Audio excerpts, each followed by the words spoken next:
कहानी की शुरुआत गर्ग नाम के एक आदमी से होती है जो एक तूफान के दौरान अपनी प्रेग्नेंट बीवी को हॉस्पिटल लेकर आया था, जिसके ऊपर अभी अभी आसमान से बिजली गिरी थी। लेकिन बदकिस्मती से डॉक्टर उसकी बीवी को बचा नहीं पाए और जब उसे ये खबर सुनाई गई तो गर्ग ने तुरंत ही अपने बच्चे के बारे में पूछा, जिस पर उसे बताया गया कि उसके बेटे का जन्म समय से पहले ही हो गया, जिसके चलते वह एल्बिनिज्म नाम की एक बीमारी के साथ पैदा हुआ था। और गर्ग अपने बेटे को देखने के लिए मैटरनिटी वार्ड में गया तो उसने देखा कि उसके बेटे के शरीर पर कोई भी बाल नहीं था और साथ ही उसका पूरा शरीर सफेद पड़ गया था। यह देखकर वह तुरंत रोने लग गया और उसने अपने बच्चे को अपनाने से साफ इनकार कर दिया। इसी के चलते वह बच्चा अपने दादा के पास बड़ा हुआ और एक दिन अचानक उसके दादा की मौत हो गई, जिसके बाद पुलिस इस मामले की तहकीकात करने के लिए उस घर में पहुंच जाती है, जहां उन्हें पता चलता है कि उस घर की बेसमेंट में एक नौजवान लड़का मौजूद है। इसीलिए शरीफ सेडक ने शहर के अनाथालय की डायरेक्टर जेसी को बुलाया। पुलिस का मानना था कि जेरेमी नाम के इस लड़के को बेसमेंट में इसलिए रखा गया था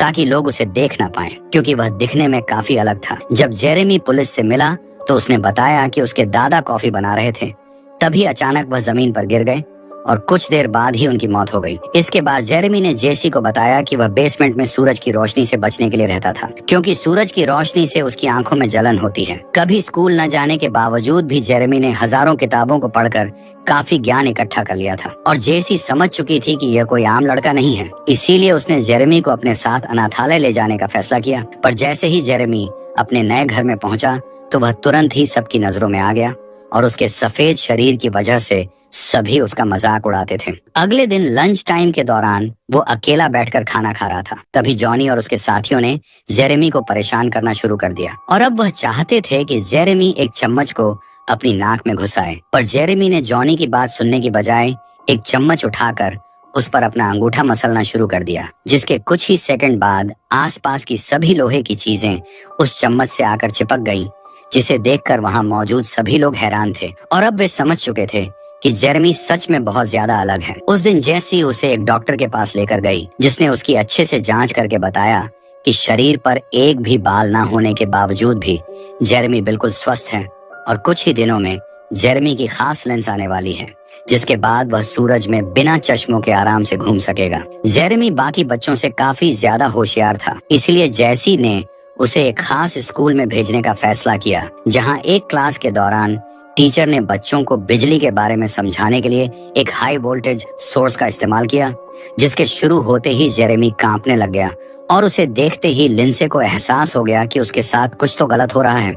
लेकिन इससे पहले कि वह कुछ कर पाती, जेरेमी ने सारी बिजली को अपनी तरफ खींच लिया, जिसके चलते उसका शरीर हवा में उड़ने लग गया। इसलिए टीचर ने उस सोर्स को तबाह करने का फैसला किया। जेरेमी को बेहोश देखकर टीचर डोनाल्ड ने उसे जगाने की काफी कोशिश की, पर जैसे ही डोनाल्ड ने जेरेमी को छुआ तो उसके हाथ के सारे बाल खड़े हो गए, जिसके बाद वह तुरंत जेरेमी को हॉस्पिटल ले गए, जहां उसकी अच्छे से जांच पड़ताल करने के बाद डॉक्टर्स यह मानने को तैयार नहीं थे कि उसे किसी भी तरह का बिजली का झटका लगा है। और यह सुनकर डोनाल्ड को जेरेमी में और ज्यादा दिलचस्पी आने लगी, क्योंकि साइंस के हिसाब से तो जेरेमी को जिंदा ही नहीं होना चाहिए, लेकिन इतने बड़े बिजली के झटके के बाद उसे बिल्कुल नुकसान नहीं पहुंचा और यह नामुमकिन था। इसलिए डोनाल्ड ने जेरेमी से बात करने का फैसला किया।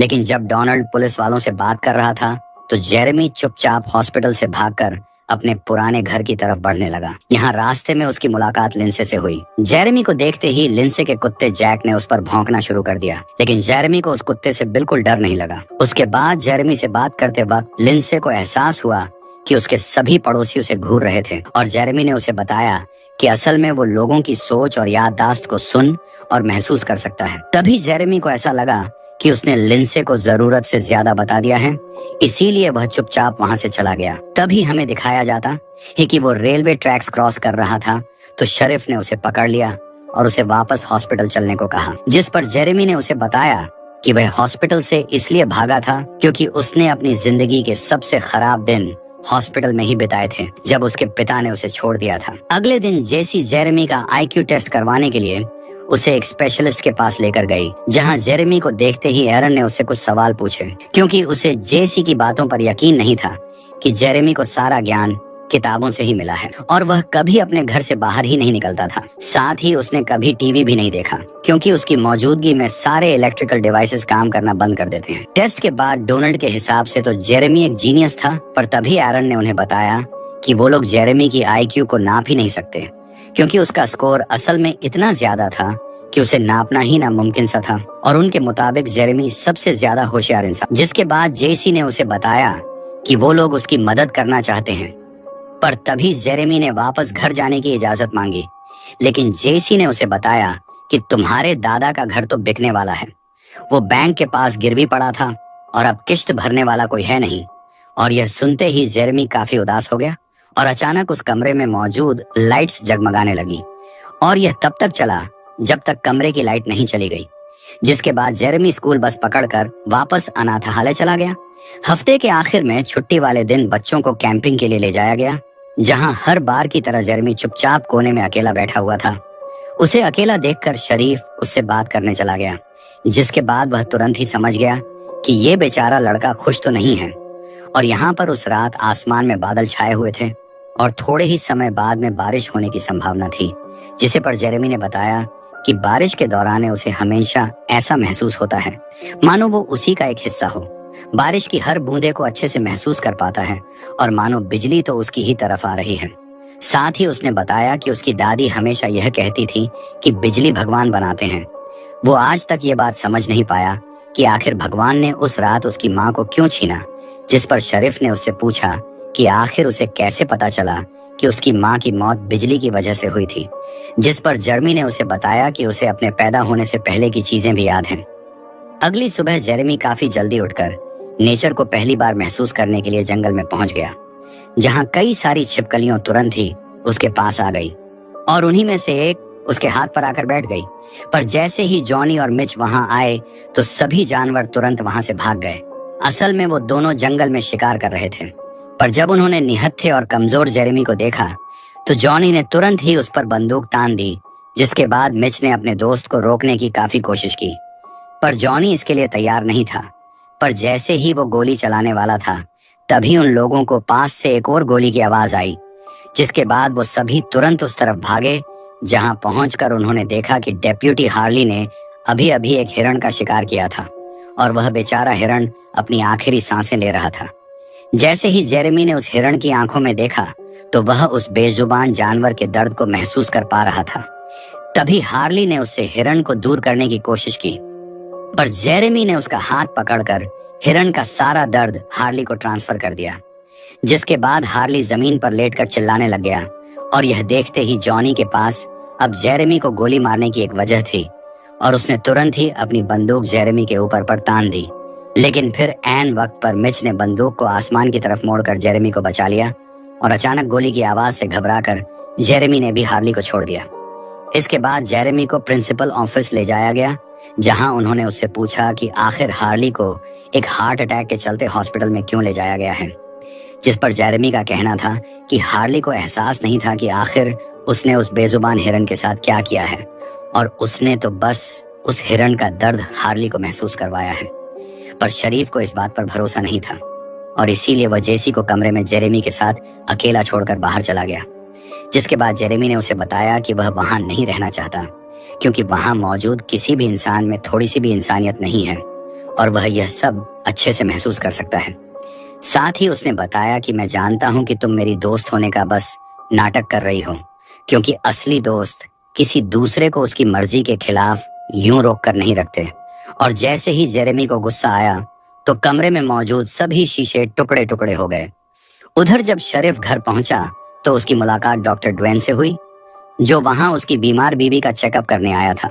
और चेकअप के बाद उसने शरीफ को बताया कि उसके पास इस बात का कोई जवाब नहीं है कि आखिर एमा जिंदा कैसे थी, क्योंकि उसकी हालत के हिसाब से तो उसे महीनों पहले मर जाना चाहिए था और इसीलिए ड्वेन ने उसे जल्द से जल्द हॉस्पिटल में भर्ती करने की सलाह दी।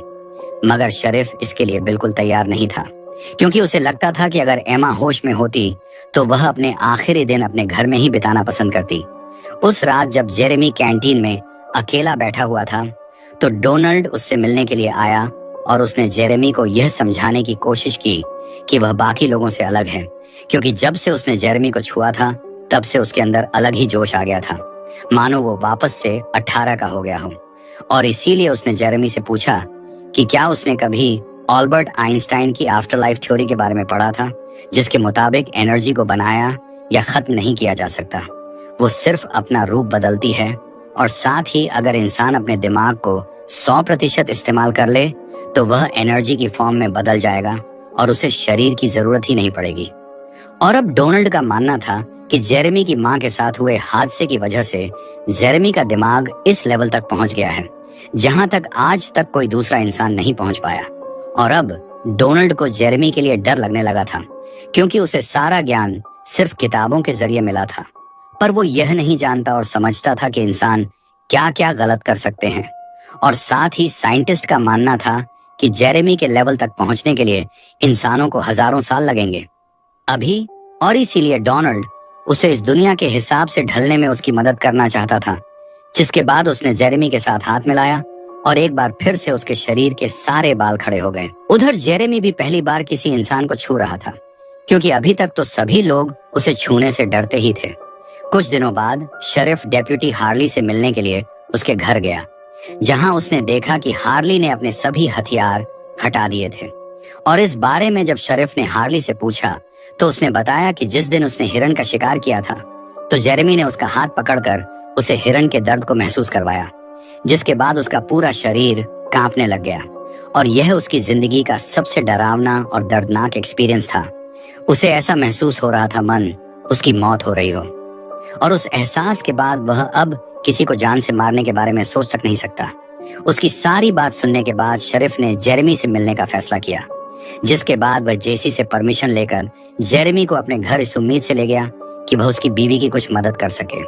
खैर, शरीफ के घर पहुंचकर जेरेमी एमा के सर पर हाथ रखा ताकि वह उसके दिमाग में चल रही बातों को समझ सके, जिसके बाद उसने शरीफ को बताया कि उसकी बीवी तब तक अपना शरीर नहीं छोड़ सकती जब तक उसे विश्वास नहीं हो जाता कि उसके जाने के बाद उसका बेटा और पति आराम से रह पाएंगे। असल में शरीफ ने कई सालों से अपने बेटे से बात नहीं की थी और उसके मुताबिक यह चीज सिर्फ उसके परिवार के लोगों को ही पता थी। पर जब जेरेमी ने उसके बेटे स्टीव की बचपन की एक और चीज बताना शुरू किया तो शरीफ को भरोसा हो गया कि जेरेमी सच में उसकी बीवी से बात कर पा रहा है।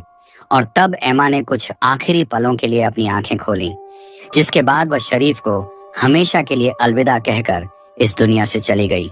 और जैसे ही यह खबर स्टीव तक पहुंची तो वह तुरंत ही वापस अपने घर आ गया और उसने ना जाने कितने सालों बाद अपने पिता को गले लगाया। खैर, कुछ दिन बाद लिंडसे ने जेरेमी को पार्क में मिलने बुलाया और वह इस मौके पर जेरेमी से जानना चाहती थी कि आखिर लोग अंदर से कैसे होते हैं, जिस पर जेरेमी ने बताया कि ज्यादातर लोग अपने आसपास की दुनिया से जुड़े नहीं हुए। पर लिस्नेट को उसकी यह बात समझ नहीं आई। इस पर जेरेमी ने उसे समझाया कि तुम्हारी कोई गलती नहीं है। असल में इंसानी दिमाग एक लिमिट तक ही सोच सकता है और इसी के चलते लोग यह नहीं समझ पाते थे कि इस दुनिया में मौजूद हर एक जिंदा चीज किसी न किसी तरीके से जुड़ी हुई है। और इसी चीज को साबित करने के लिए उसने लिंडसे का हाथ पकड़ लिया, जिसके बाद वह दोनों एक दूसरे के मन को पढ़ पा रहे थे। और इसी दौरान लिंडसे को पता चला कि जेरेमी जिस दिन पैदा हुआ था उसी दिन उसके पिता ने उसे छोड़ दिया था। और यह जानकर उसे बहुत ज्यादा हुआ। एक दूसरे को पूरी तरह जानकर वह काफी करीब आ गए और तभी अचानक से लिंडसे के पिता ने उन्हें देख लिया और वह जेरेमी पर चिल्लाने लगे। यह देखकर जैसी तुरंत ही जेरेमी को बचाने के लिए वहां पहुंच गई। पर जाने से पहले लिंडसे के पिता ने जेरेमी को उसकी बेटी से दूर रहने की धमकी दी। इतना कुछ झेलने के बाद जेरेमी ने उस शहर से दूर जाने का फैसला किया। पर जाने से पहले वह एक आखिरी बार बास्केटबॉल कोर्ट में गया, जहां एक बार फिर से उसका सामना जॉनी और उसके साथियों से हुआ। जिस दौरान जब उसने जॉनी को छुआ तो उसे जॉनी की एक बहुत दर्दनाक याद के बारे में पता चला। असल में जॉनी ने बचपन में अपने सौतेले बाप से बहुत मार खाई थी और इसी के चलते वह बड़ा होते हुए एक गुस्सैल लड़का बना। पर जब जेरेमी ने उसे इस हादसे के बारे में बताया तो जॉनी ने गुस्से में उसके कपड़े उतारकर उसे गंदे पानी में फेंक दिया।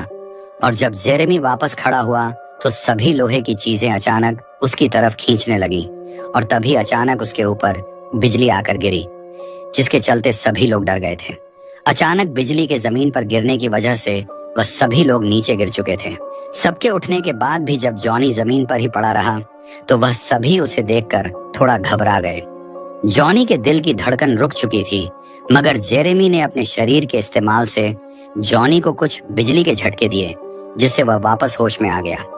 इसके बाद जेरेमी वापस अपने पुराने घर में आ गया, जहां सबसे पहले वह बेसमेंट में गया।